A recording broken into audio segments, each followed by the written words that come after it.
Hello, and welcome back to the ServSafe Food Protection Manager Certification course. My name is Mr. Dan Delcher, and I'm a Certified ServSafe Instructor with the Essex County Schools of Technology. This is Chapter 4, the Safe Food Handler. In Chapter 4, we will identify the following: how food handlers can contaminate food, the correct hand washing procedure, when and where hands should be washed, hand antiseptics and when to use them, hand maintenance requirements, the correct way to cover infected wounds, the importance of avoiding bare hand contact with ready to eat food, and how to use single use gloves and when to change them.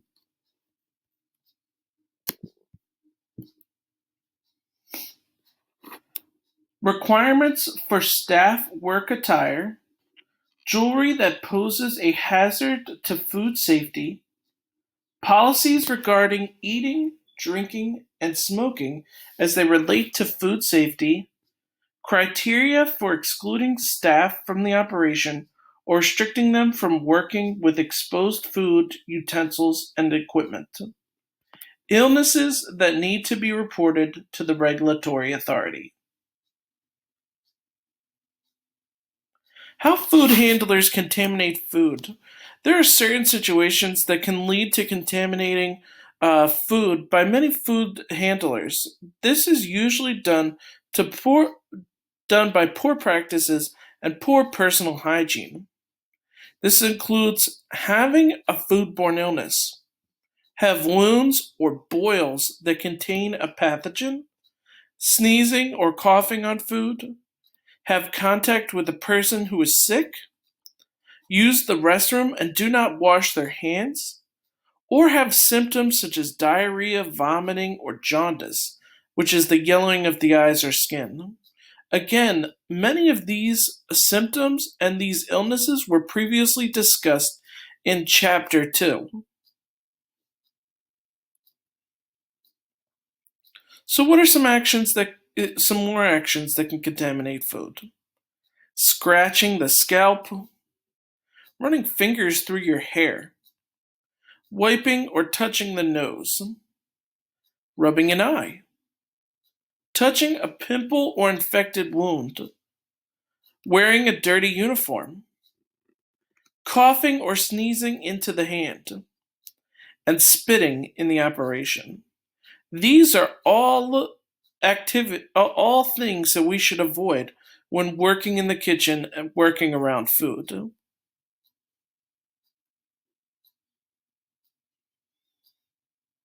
There are some diseases that many people are usually concerned about, but they're not transmitted through food. When staff have HIV or AIDS, tuberculosis, or hepatitis B or C, they are included as Americans with Disabilities Act, which provides employees with civil rights protections. These employees cannot be fired or transferred because of their disease. Employers must maintain the confidentiality of any staff who have an illness that is not foodborne. Again, all of these are not foodborne illnesses and an individual cannot contract these diseases through eating food prepared by them.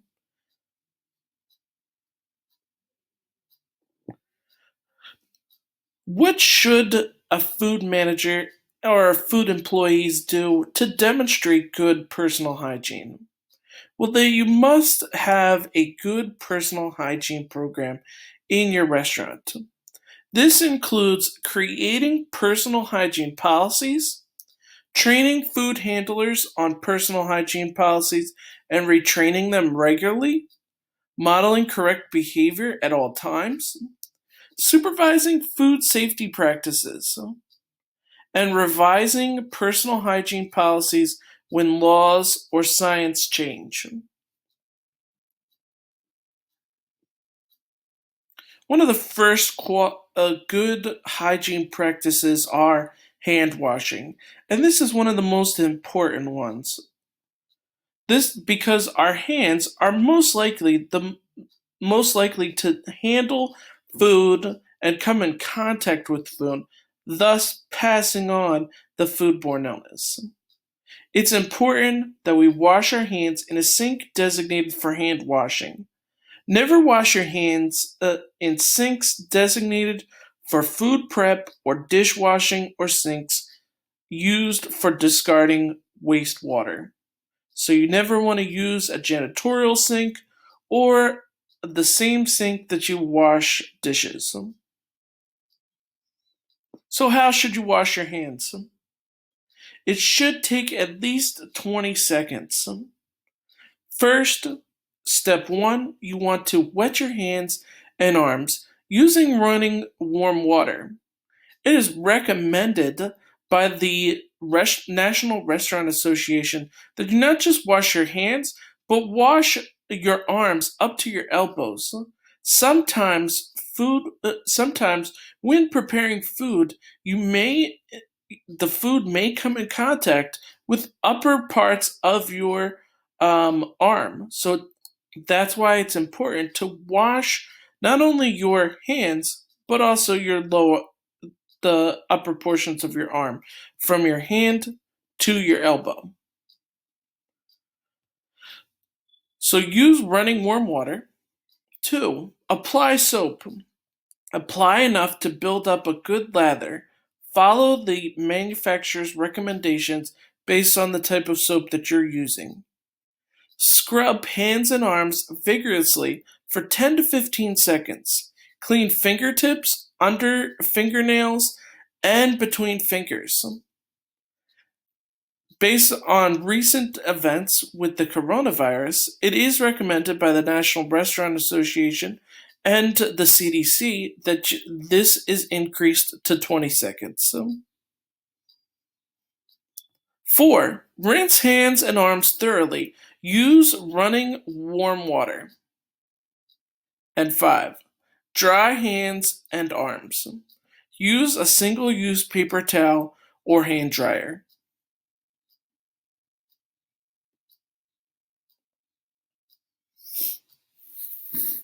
Once you've washed your hands, avoid contaminating clean hands by consider using a piece of paper towel to turn off the faucet and to open the door.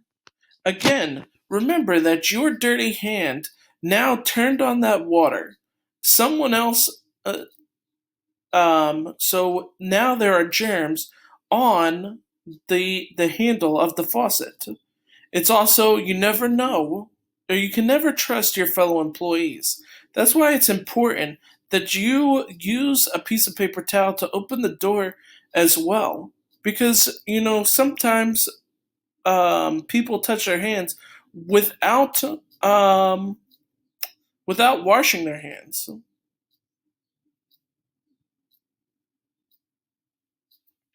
When to wash hands.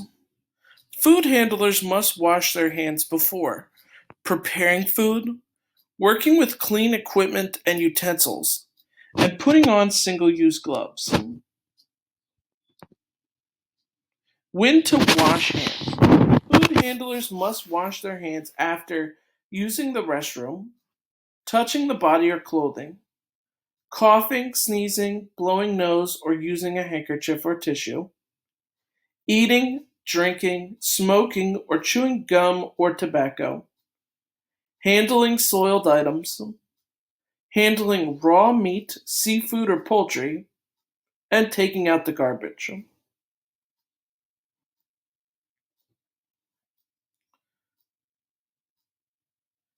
They must also wash their hands after handling service or aquatic animals, handling chemicals that might affect food safety, changing tasks before beginning new tasks, leaving and returning to the kitchen/prep area, handling money, using electronic devices, touching anything that may contaminate hands. Some corrective actions for if food handlers have touched food or food contact surfaces with unclean hands.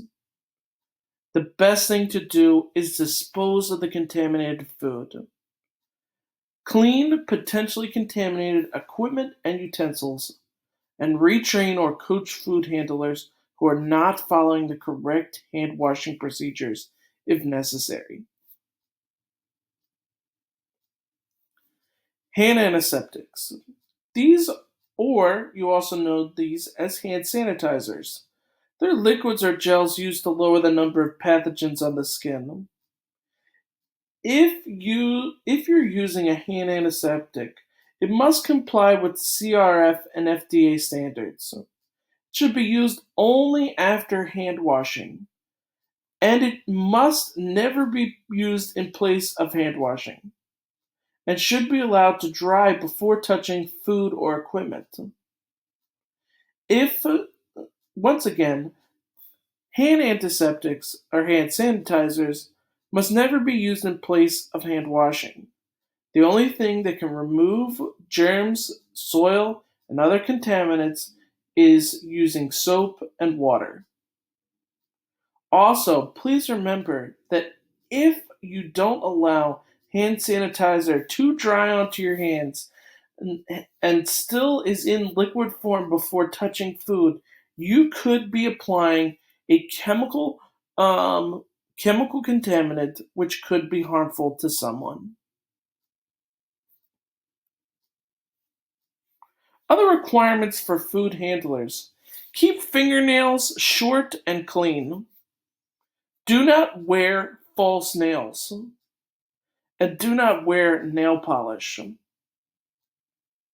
Again, we don't want to wear false nails or nail polish because, again, false nails could fall off and get into the food and become a physical contaminant. So can nail polish. Nail polish can flake off and become both a chemical and physical contaminant, depending on how small the paint is. Also, many times with false nails, you'll have difficulties wearing gloves and can easily be punctured.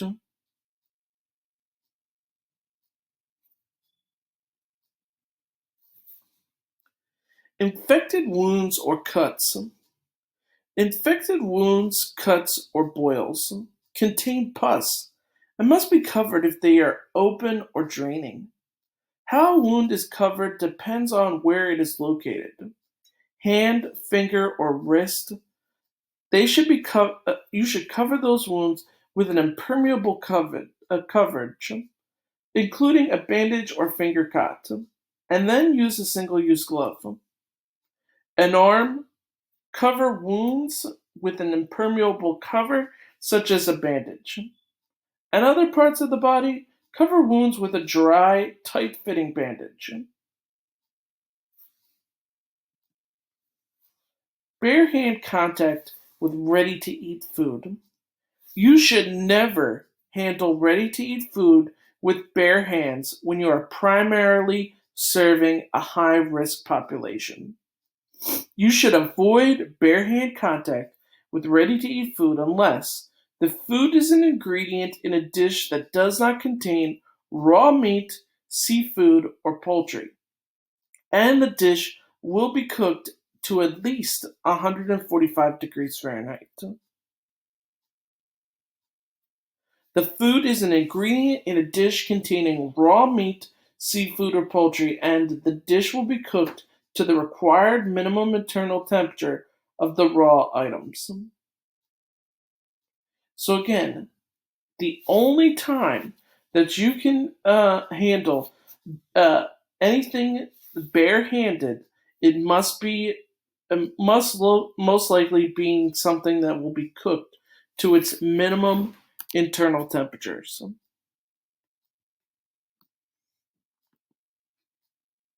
Otherwise, you must be wearing single-use gloves.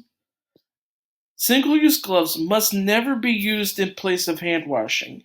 It is most recommended that you wash your hands with soap and water.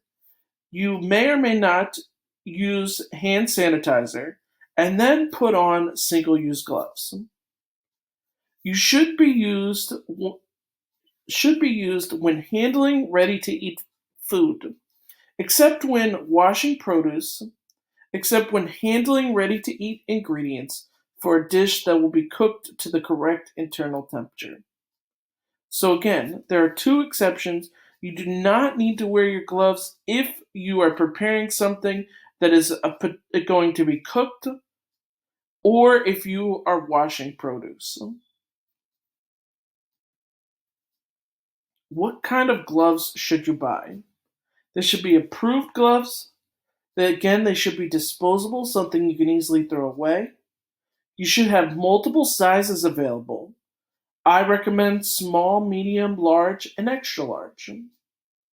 And you must think about latex alternatives, as we have started to recognize that there are various people in the food service industry that are actually allergic to latex. A good latex alternative is nitrile. How to use gloves. You should wash your hands before putting on gloves when starting a new task. Select the correct glove size for you. Hold gloves by the edge when putting them on. Once gloves are on, check for rips or tears. Never blow into gloves. Again, when you blow into gloves, you're basically putting your germs back onto your hands and inside a contained environment inside the gloves. Never roll gloves to make them easier to put on. Again, the more you're handling the gloves, the more likely you're to spread contaminants. And never wash and reuse gloves. Again, gloves should be single use. Wear them, perform the task, and throw them away. When should you change your gloves? As soon as they become dirty or torn. Before beginning a different task. After an interruption, such as taking a phone call. After handling raw meat, seafood, or poultry, and before handling ready to eat foods. After 4 hours of continuous use.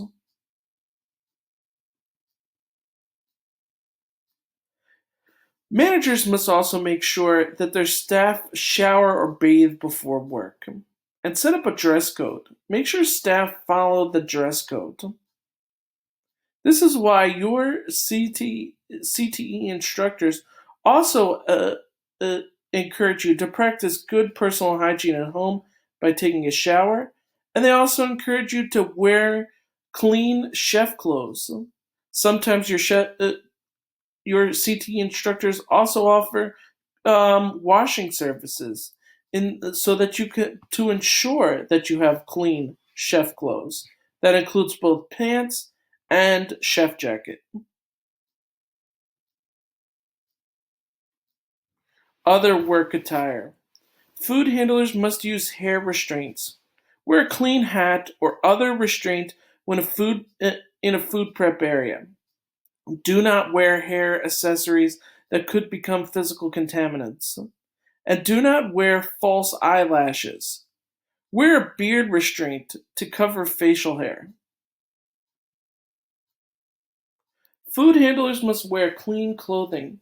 Wear clean clothing daily. Change uniforms, including aprons, when they are soiled.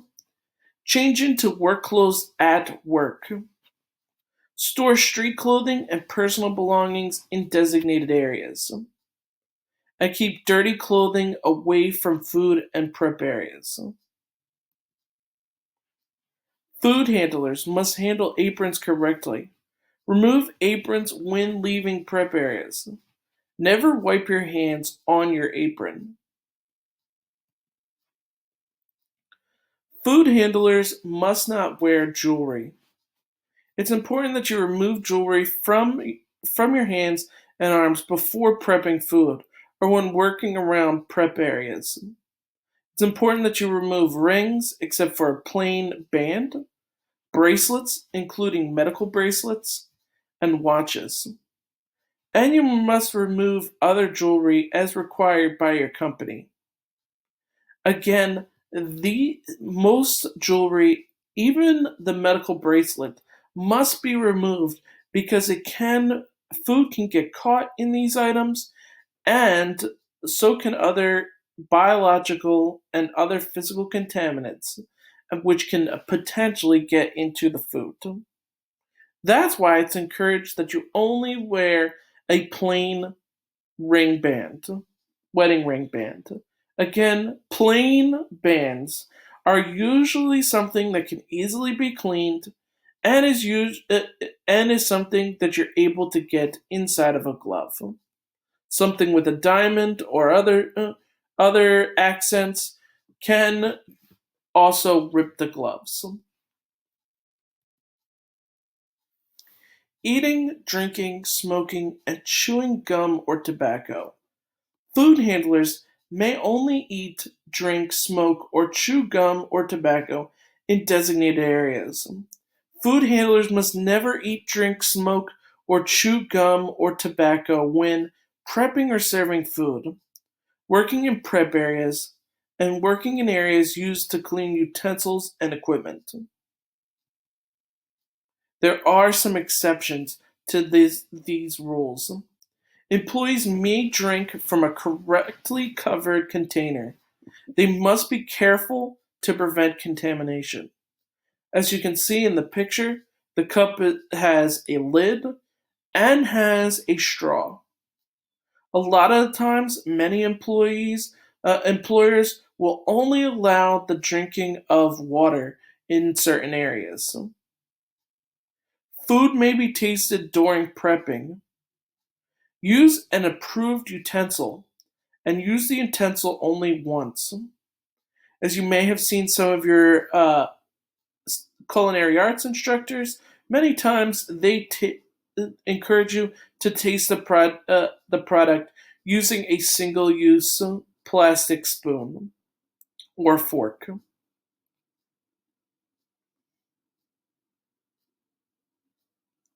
Reporting health issues. Tell staff to let you know when they are sick. Be prepared to show proof that you have done this, such as signed statements in which staff have agreed to report illness, documentation showing staff have completed training, which includes information on the importance of reporting illness, and posted signs or pocket cards that remind staff to notify managers when they are sick. Staff must report illnesses before they come to work. If they get sick while working, and if they or someone they live with have been diagnosed with an illness from one of these pathogens: neurovirus, hepatitis A, Shigella species, Shigatoxin producing E. coli, Salmonella typhi, and non-typhoidal salmonella. It's important that you report these diseases because sometimes once you've been diagnosed, or even if your family member has recently been diagnosed, most likely you've come in contact with the disease, thus the possibility of bringing the disease to your home or to your work. When handlers are sick, you may need to restrict them from working with exposed food, utensils, and equipment. Exclude them from coming into the operation. This is especially important if they have these symptoms: vomiting, diarrhea, jaundice, sore throat with fever, an infected wound or boil that is open or draining. Watch for these signs of illness: vomiting, excessive trips to the bathroom, yellowing of the skin, eyes, and fingernails, cold sweats or chills, which indicates a fever, persistent nasal discharge, and sneezing. So, some situations in which we need to restrict or exclude a staff member due to their medical condition. The food handler has an infected wound or boil that is not properly covered. It's important that we restrict the food handler from working with exposed food utensils and equipment. The food handler has a sore throat with a fever.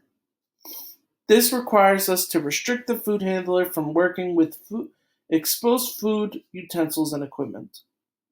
We should exclude the food handler from the operation if you primarily serve a high-risk population, and a written release from a medical practitioner is required before returning to work.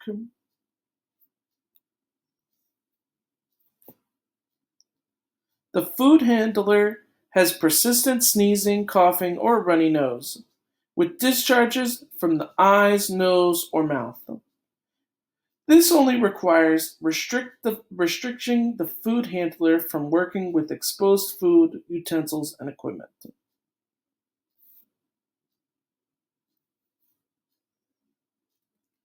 What if the food handler has at least one of these symptoms from an infectious condition, including vomiting, diarrhea, and jaundice? These individuals should be excluded from the food handler, excluding the food handler from the operation. Vomiting and diarrhea. Before returning to work, food handlers must have either had no symptoms for at least 24 hours or a written release from a medical practitioner. Jaundice requires report for food handlers to the regulatory authority. You must exclude food handlers who have had jaundice for 7 days or less. Before returning to work, food handlers must have both a written release from a medical practitioner and approval from the regulatory authority.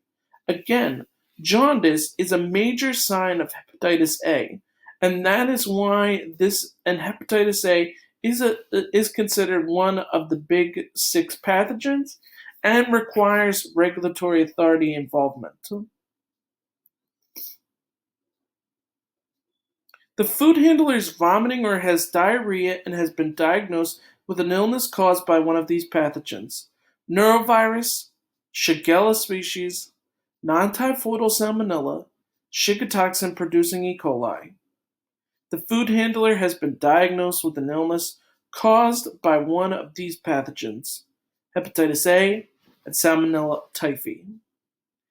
If a food handler has been diagnosed by a medical professional of one of the big six pathogens, it is important that we exclude the food handler from the operation, report the situation to the regulatory authority, and work with the medical practitioner and the local regulatory authority until the staff member is well.